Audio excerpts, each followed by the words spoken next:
எல்லாரும் நல்லா இருக்கீங்களா? இன்னைக்கான பதிவு, உங்கள் நேரத்தை தகுதியானவர்களுக்கு மட்டும் செலவழியுங்கள். கண்டிப்பாங்க. நம்மளுடைய நேரம் அதை நம்ம வேணும்னு நினைக்கிறாங்க பாருங்கள். நம்ம வேணும், நம்மளுடைய உதவி அவங்களுக்கு தேவைப்படுது அப்படின்னு சொல்லிட்டு நம்மகிட்ட ஒரு உள்ள அன்போடு இருப்பாங்க பாருங்கள். அவங்களுக்கு நம்ம எவ்வளோ நேரம்னாலும் செலவு பண்ணலாம். ஒரு சில பேர் இருப்பாங்க, அவங்களோட தேவைக்கு மட்டும் நம்மளை பயன்படுத்துவாங்க பார்த்துக்கோங்க. அதை அவங்க தேவை முடிஞ்சவுடனே நம்மளை தூக்கி போட்டு போயிட்டே இருப்பாங்க. அவங்களுக்கு அவங்களுக்கு ஏதாவது வேலை தேவைன்னா தான் நம்ம நினப்பே அவங்களுக்கு வரும். அப்படி அவங்க நினப்பு நம்மளை தேவைக்கு யூஸ் பண்ணிவிட்டு அடுத்து தூக்கி எறிஞ்சிட்டு போகிறவங்களும் இருக்காங்க. அந்த மாதிரி ஆளுங்களுக்கு நம்ம நேரத்தை செலவழிக்கிறதெல்லாம் டைம் வேஸ்ட்டு பார்த்துக்கோங்க.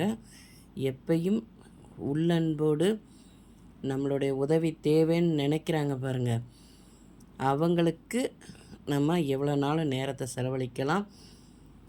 நம்மளுடைய சுயநலமாக நம்மளை தேவைக்கு யூஸ் பண்ணுறாங்க பாருங்கள், அந்த மாதிரி ஆளுங்கள்ட்ட இருந்தும் நம்ம விலகி இருக்கிறது தாங்க நமக்கு நல்லது. நம்ம நிம்மதியாக இருக்கலாம் பார்த்துக்கோங்க. இந்த பதிவு பிடிச்சிருந்தால் பார்வதி வீட்டு சமையலுக்கு ஆதரவு கொடுங்க. ஓம் சாய்ராம்.